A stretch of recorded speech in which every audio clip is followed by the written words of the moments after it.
Mapagpalang Lord's Day afternoon mga kapatid. Makibukas po kayo sa akin sa Philippians chapter 1 verses 12 to 14.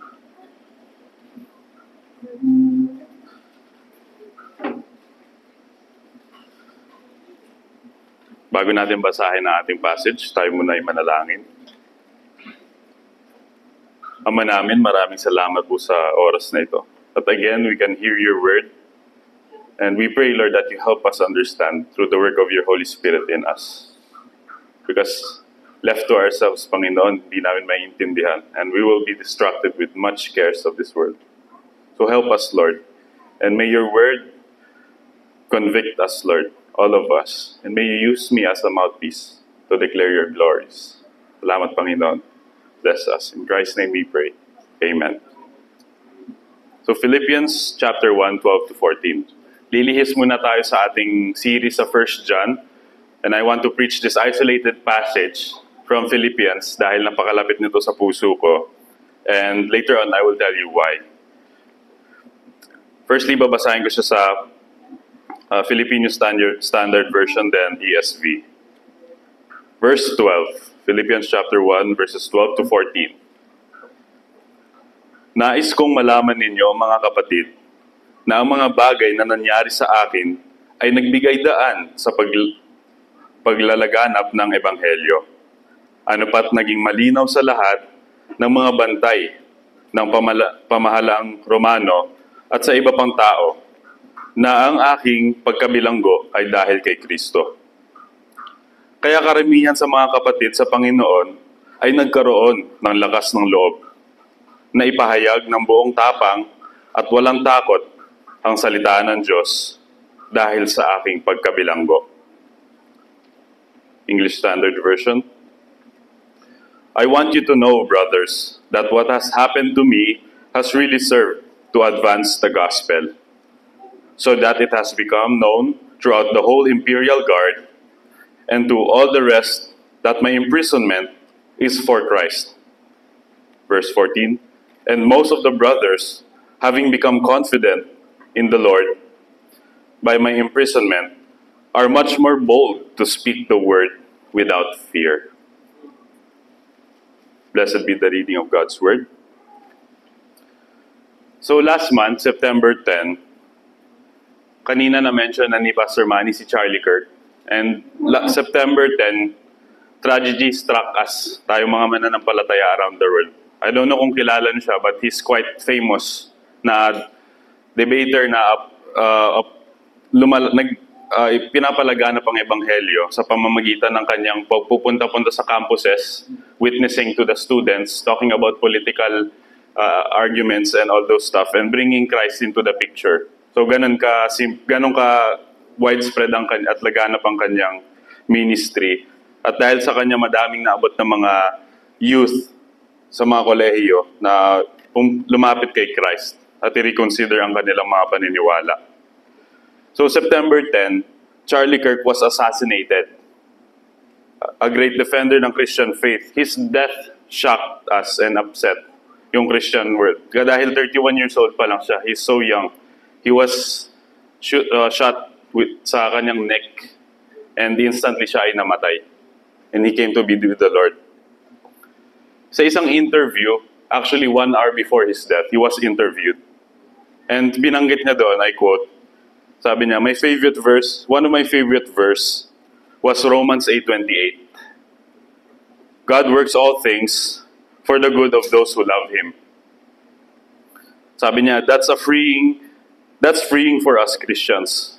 Because when things go really bad, we know that God is working for His good, perfect, and pleasing will.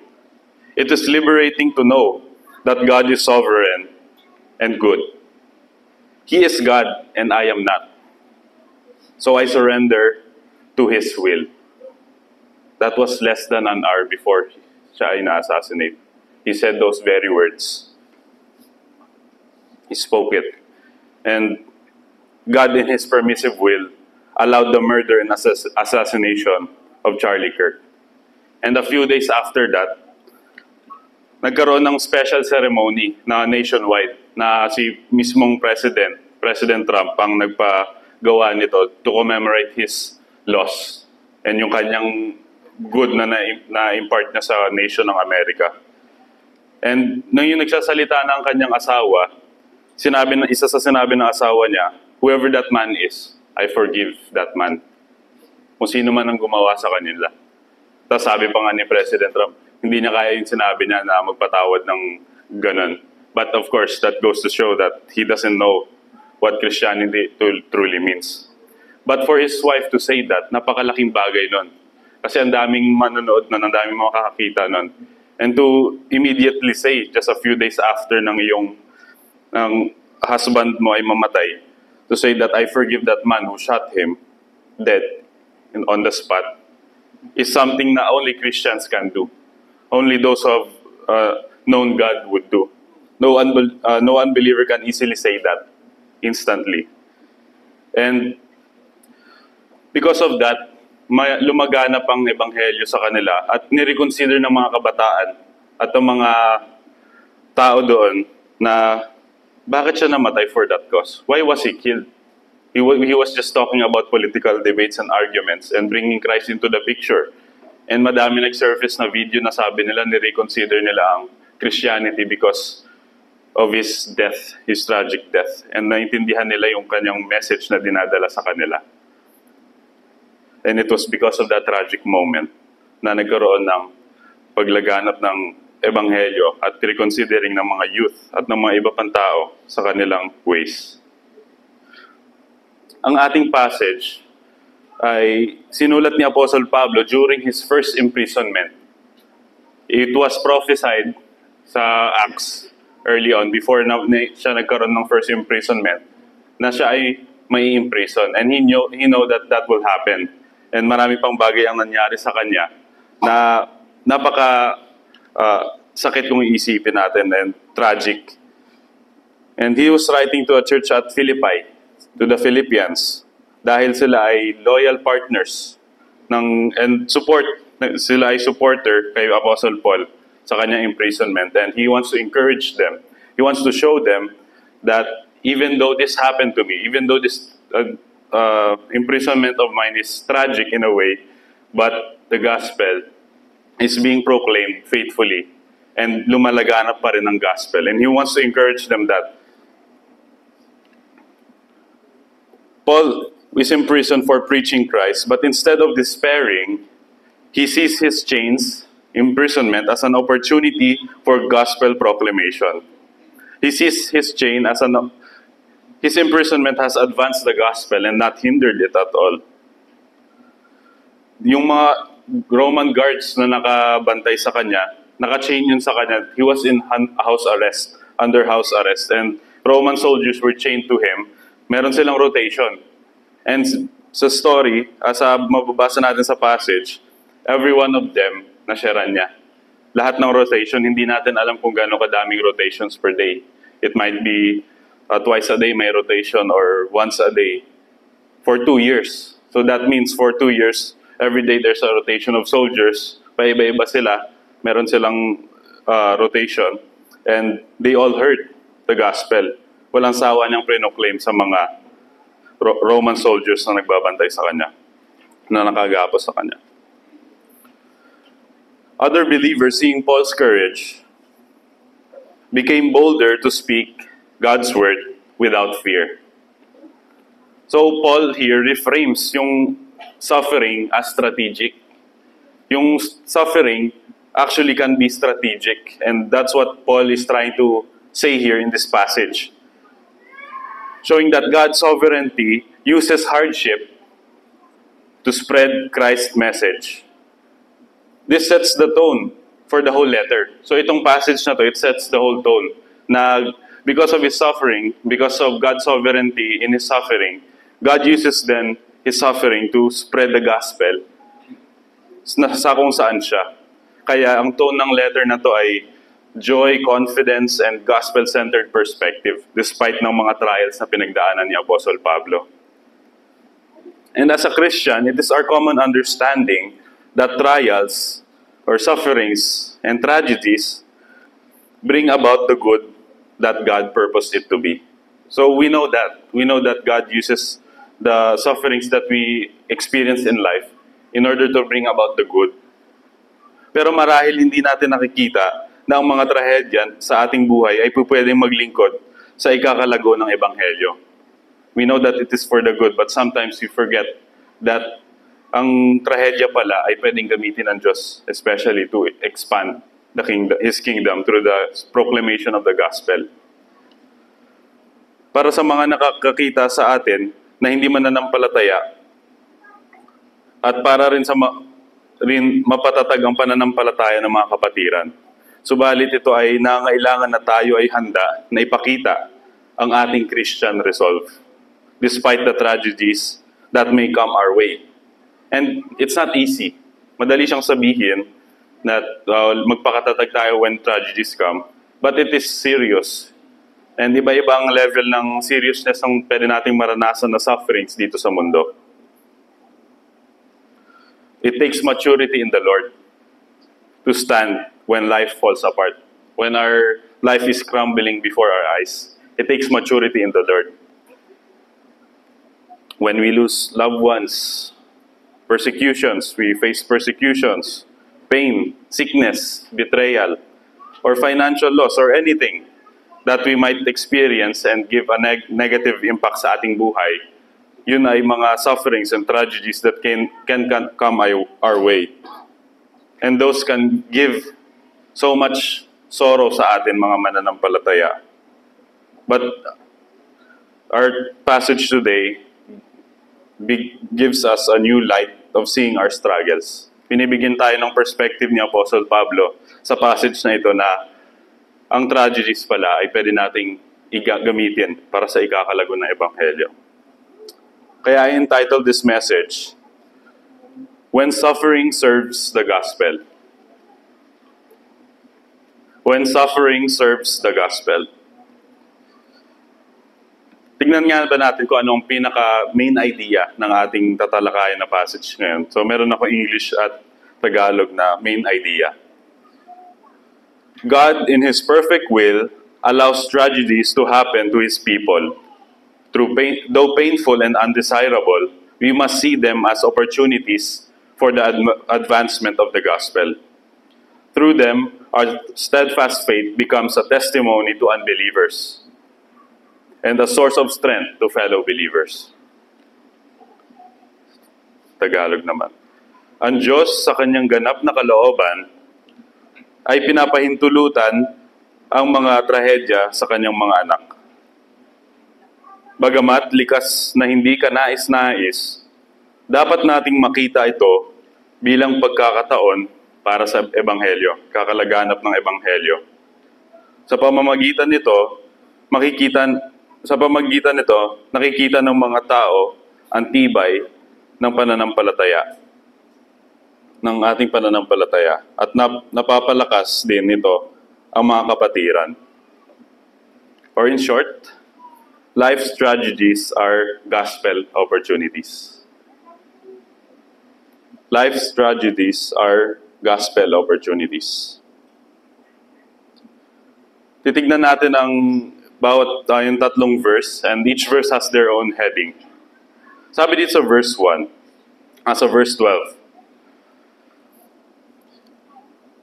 I want you to know, gusto kong malaman ninyo mga kapatid, that what has happened to me has really served to advance the gospel. So ito ang unang bungad niya sa mga mananampalataya sa Philippians. He was encouraging them. Marahil napaka-discouraging na nangyari kay Apostle Pablo. Imagine niyo, the missionary that established the church in Philippi sa kanyang mga missionary journeys ay nakulong at in-imprison siya for a long time. And nakakalungkot yun. Just imagine, our pastor or our missionary na naka-experience ng ganyan, malulungkot tayo. But Paul wanted to encourage the Philippians para hindi sila malungkot at malugmok sa kanilang naririnig about him. They were likely disheartened by his imprisonment. He doesn't want that. He doesn't want them to be downcast sa sitwasyon na yun. Kaya sinabi niya agad, what has happened to me? Napaka-general na statement, what has happened to me. He could have specified it na sinabi ito yung pinagdaanan ko, ganyan, ganito, ganyan. From this time to that time, this was happened to me. But he just said, what happened to me? So hindi niya binigyan ng focus or in-emphasize ang detalye, but he emphasized the purpose behind it, behind sa mga nangyari sa kanya. Pero makikita natin sa 2 Corinthians 11:24 to 27. Let me read it sa inyo.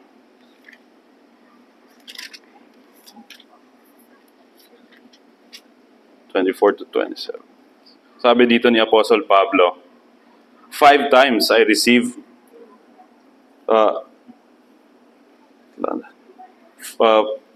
at the hands of the Jews 40 lashes less 1. 3 times I was beaten with rods. Once I was stoned. 3 times I was shipwrecked.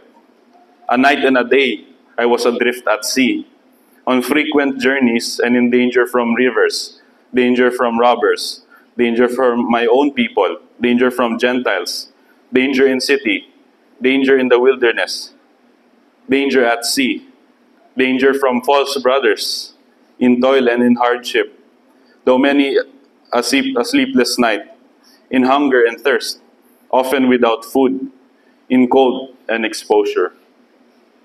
He said that to the Corinthians, but here hindi niya in-elaborate. He chose not to elaborate it to them. Instead, he emphasized that those things na nangyari sa kanya, lahat ng nailista ko from 2 Corinthians, ay nangyari sa kanya. So what has happened to me, those things, and ultimately his imprisonment, he did not want to dwell, but he just emphasized, he wanted to show something bigger than those things na kanyang naranasan.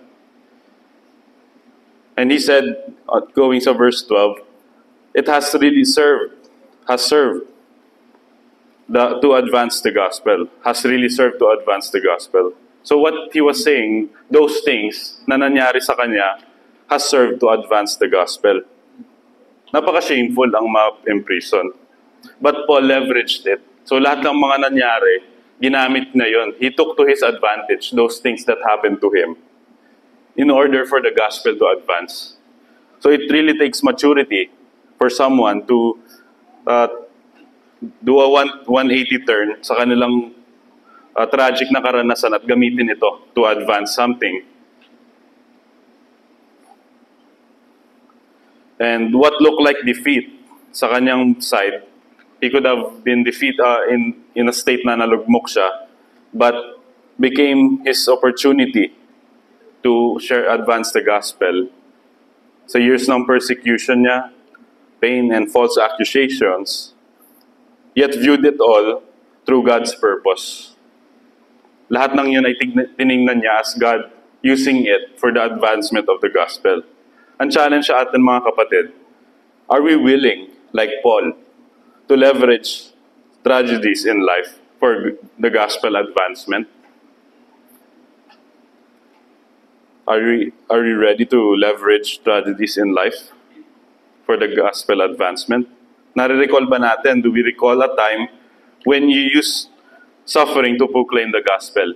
Or maybe you heard someone nakapag-share sa atin na they have experienced tragedies in life and bring us to the gospel. And marahil nasa-strengthen tayo sa mga testimonies na ganon. This is what happened to me and this is how the Lord supplied His grace sa akin. And it strengthens us. And for unbelievers, it can be used as a way to encourage them to see that we as Christians are to be taken seriously. Sa Tagalog, handa ka rin ba, gaya ni Pablo, na gamitin ang mga trahedya sa buhay para sa ikakalago ng Ebanghelyo? Naalala mo ba ang isang pagkakataon na ginamit mo ang hirap upang ipahayag ang mabuting balita? And again, it is easier said than done. As human as we are, kahit na tayo ay mananampalataya na, we sometimes fail to leverage it dahil marahil nalugmok tayo or nahihirapan tayo. And that's normal. But Paul here is encouraging us through his word na gamitin itong mga negative things na ito na pwede mangyari sa buhay natin in order for the gospel to be proclaimed. So instead of us being nalugmok, mahihirapan tayo lalo, use it for for the proclamation of the gospel. So why are tragedies gospel opportunities? So bakit nga ba? Let's now look to verse 13. Pangalawang verse. This reveals Christian resolve to the world. So verse 13. So that it has become known throughout the whole imperial guard and to all the rest that my imprisonment is for Christ. Paul's chain, ang kanyang pagkabilanggo, ay naging pulpito niya. It was his pulpit.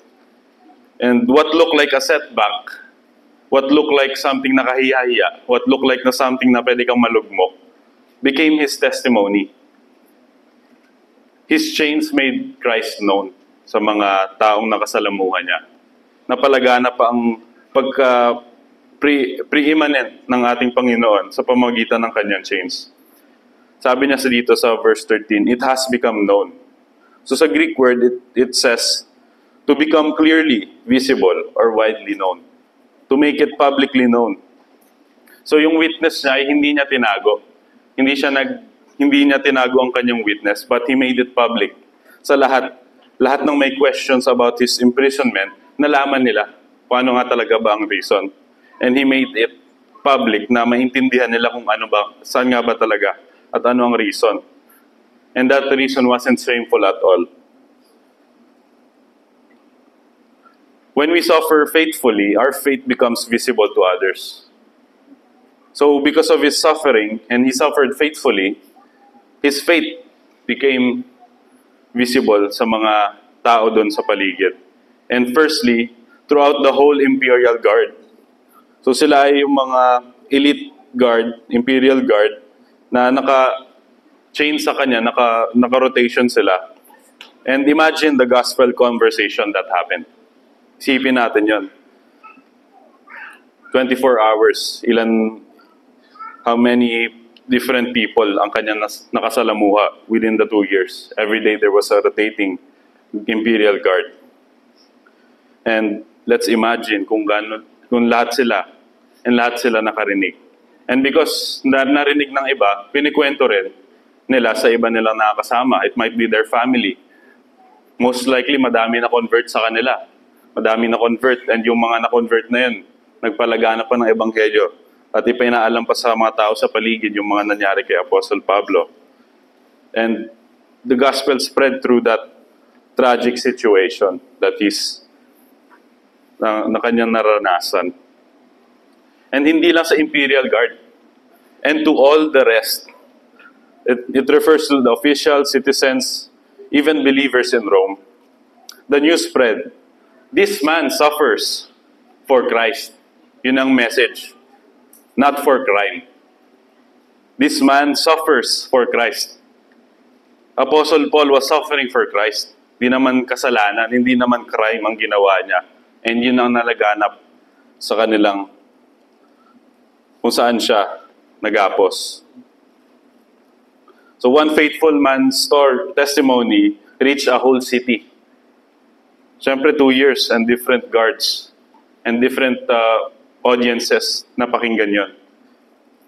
At nakakamangha yun isipin sa mga tao na he was imprisoned and hindi crime, but because of a man whom is just preaching, malaking question mark yun sa kanila.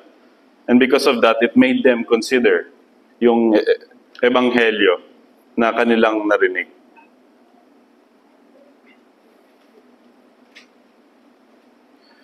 Sinabi niya pa, that my imprisonment is for Christ. Paul's identity is bound in Christ. Yun ang pinapakita niya. So hindi siya prisoner ng Rome. Nilinaw niya yan sa kanila. Yes, naka-chain siya sa mga Roman soldiers, pero ang pinakita niya, na prisoner siya ni Christ. Hindi siya prisoner ng mga Rome at ng mga Roman soldiers na gumagapos sa kanya. But he was Christ's prisoner. Hindi siya takot na ipaalam na hindi siya prisoner ng Rome, ng Roman Empire. But Christ is his Lord and Master, and siya ang may-ari ng kanyang buhay. His chains are not marks of defeat. They are marks of devotion sa kanyang Panginoon.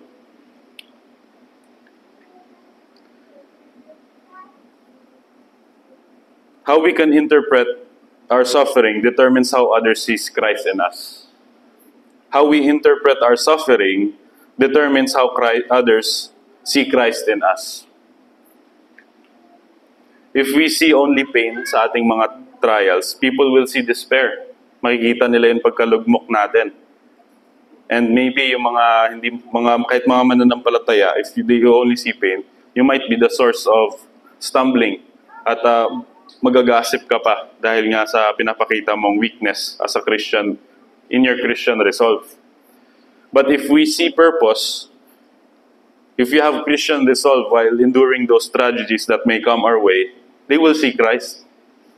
They will see Christ in us, and they will see the hope that we have. And maki-question nila kung ano bang pinapaniwalaan natin. And therefore, it will come to their consideration. They will see that we have this hope that hindi makikita sa mundo. Mahirap na nga mag-suffer. Mahirap. It's hard to suffer. So why not use it to further the gospel instead? So instead of malugmok, why not use it to further the gospel instead? So the Apostle Paul is reminding us, through his life, sa kanyang naranasan, na ang kanyang naranasan ay pwedeng gamitin to further the gospel. Though he did not command na gayahin niyo ako, but yun ang implication ng kanyang sinasabi. Na kung ano man pwede mangyari sa ating mga mananampalataya, we can leverage it. We can take it to our advantage in order to further the gospel kung saan man tayo. And people will see that. Verse 14, sabi dito, and most of the brothers, having become confident in the Lord by my imprisonment, are much more bold to speak the word without fear.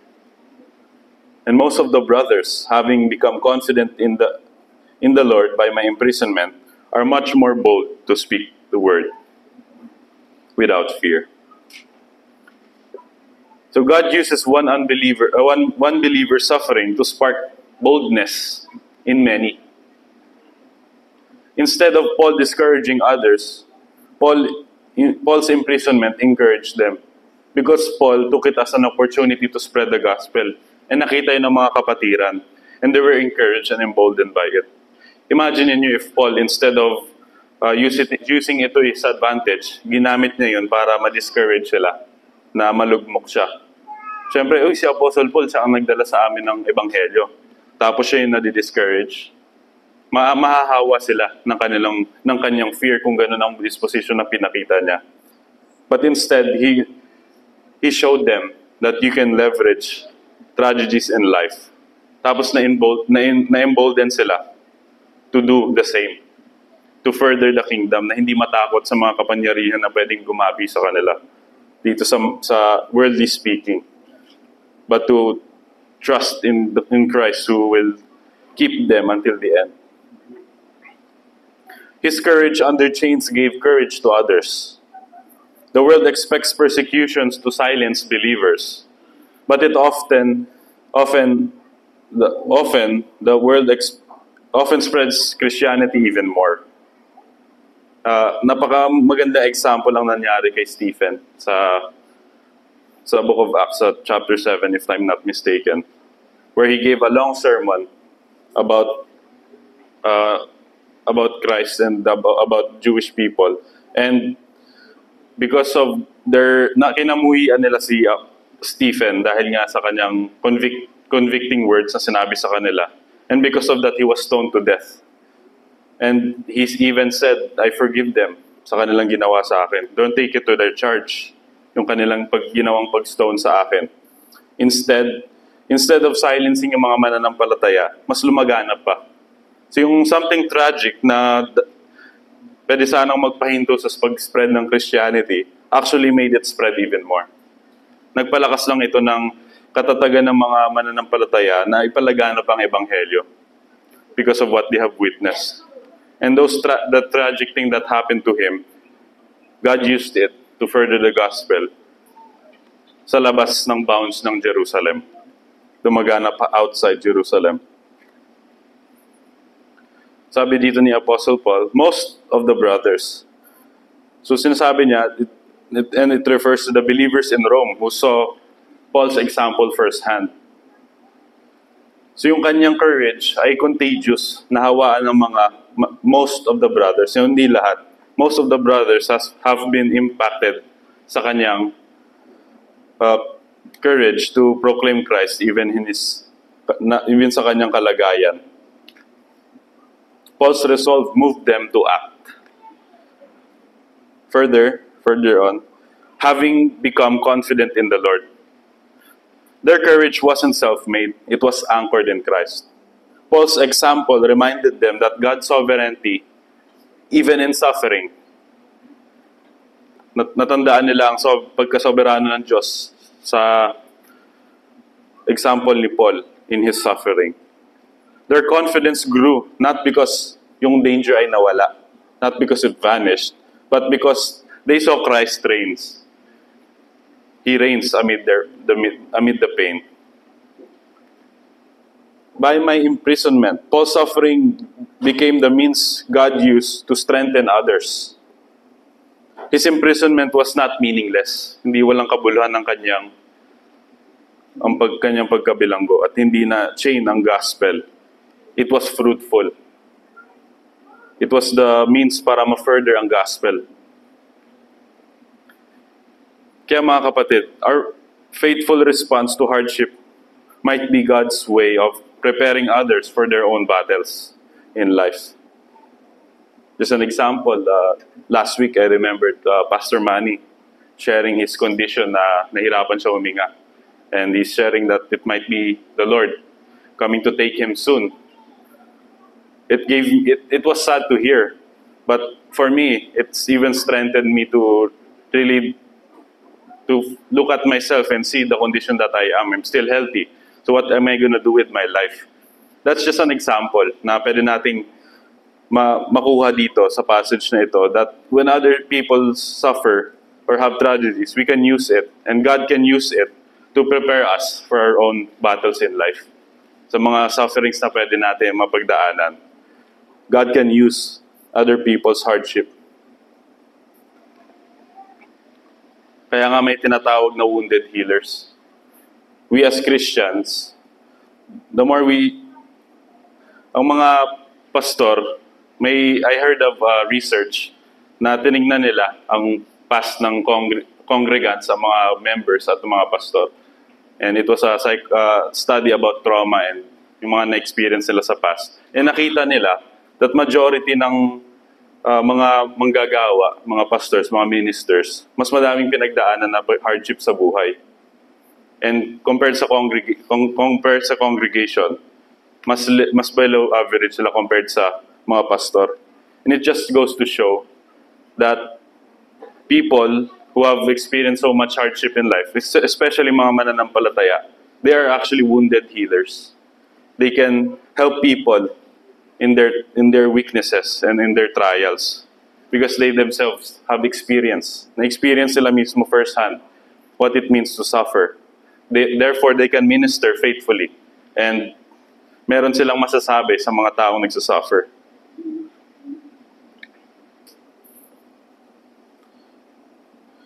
Furthermore, sabi ni Apostle Paul, they are much more bold to speak the word.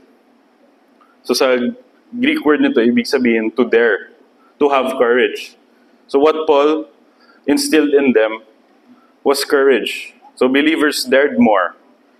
Hindi lang recklessly, but faithfully. Their focus was the word, yung kanilang pagpalaganap ng ebanghelyo, and hindi lang yung kanilang safety. Because at their time, it was hard to be a believer. You will be persecuted for sure. Pero anong warning sa atin, mga kapatid? Tragedies that come from sin damage our Christian testimony.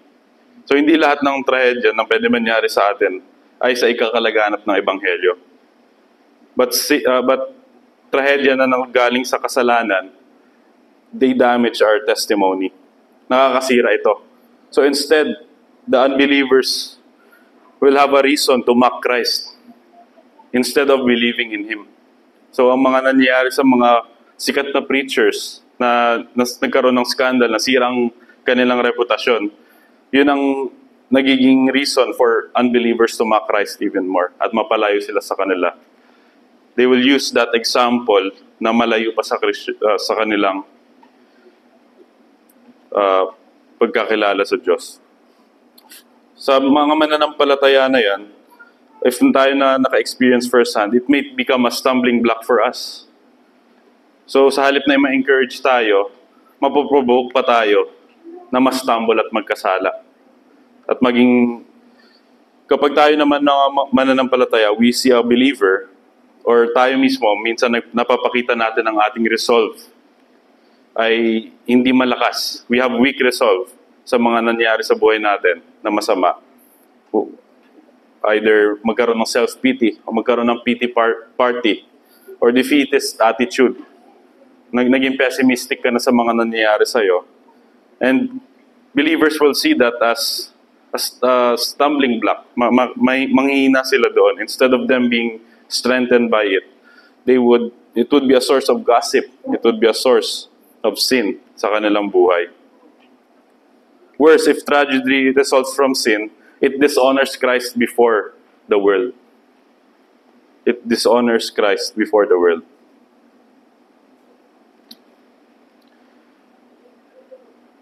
Yet, i-note natin ito mga kapatid, that tragedies na mga nangyari sa mga unbelievers are moments of receptivity. So, ang mga nangyaring trahedya sa mga hindi mananampalataya are their most open. That's where they're most open and receptive sa gospel message. So, let us be sensitive to that. Whenever tragedies happen sa mga hindi mananampalataya, let us be sensitive to that. Kasi yan ang time na madaling maipapasok sa kanila. Paparinig sa kanilang ebanghelyo. That's when they most need it. Maybe sometimes it is their most hardest season na mas nalalayo sila sa Diyos dahil nga they see it as God punishing them or something. But most of the time, it's them being receptive sa ebanghelyo. Because tragedy makes us realize our weaknesses. And we look to someone greater to depend on. And if it happens to an unbeliever, they will look to someone who they can depend on, someone greater. And that's when we can share the gospel to them. And they would appreciate it. And Lord willing, sila ay madalas sa paanan ng Panginoon. Do you know the greatest tragedy in history? Alam niyo ba yung greatest tragedy na nangyari sa history ng humanity? It was Jesus Himself. Him being God took a place of a servant, na isang human flesh, in order to pay for the sins of His created beings. Hindi niya naman dapat kailangan gawin yon. But in order to fulfill the will of the Father, He had to do that. And that's the greatest tragedy. The greatest person in the whole world was killed for the redemption of mankind. Para sa atin. For us who He came to save. That's the greatest tragedy. They trampled upon Him. They mocked Him. Pero that greatest tragedy resulted sa pagpalaganap ng Ebanghelyo at its utmost. He completed redemption. And it's tragedies. And it's through this tragedy na nangyari that saved us. The cross looked like defeat, but it became the greatest victory. And tayong mga mananampalataya, we can share this whenever tragedies happen to us. We can point onlookers, mga tumitingin sa atin to Christ, for them to see Christ in our suffering. And for believers, must strengthen, because we point our sufferings to the glory to Christ. And kanina I said this passage is close to my heart because September 10 also, ito ang prayer meeting ko. Ito ang devotion ko for our prayer meeting. And actually 3 minutes, I was preparing on this Wednesday morning. Pinaprepare ko ang passage nito. I was looking for a passage that will resonate with us. And I got this passage. Na-appreciate ko agad yung passage na ito. And I prepared for it. And 3 minutes before the prayer meeting, yung wife ko, her water broke. Pumutok ang kanyang panubigan. 3 minutes before this prayer meeting. And I was supposed to preach this, to give the devotion on this passage. And I did for 15 minutes, knowing full well anong nangyari, what just happened, and the gravity of the tragedy that happened to us. And I still chose to preach on this. And habang nagdadrive ako, nararamdaman ko yung bigat ng passage na to. That it truly does happen. And when it happens, are you ready to leverage it for the advancement of the gospel? Kahit na napakasakit, kahit na mahirap.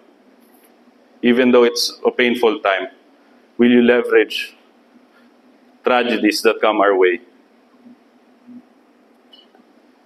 Life tragedies are very costly.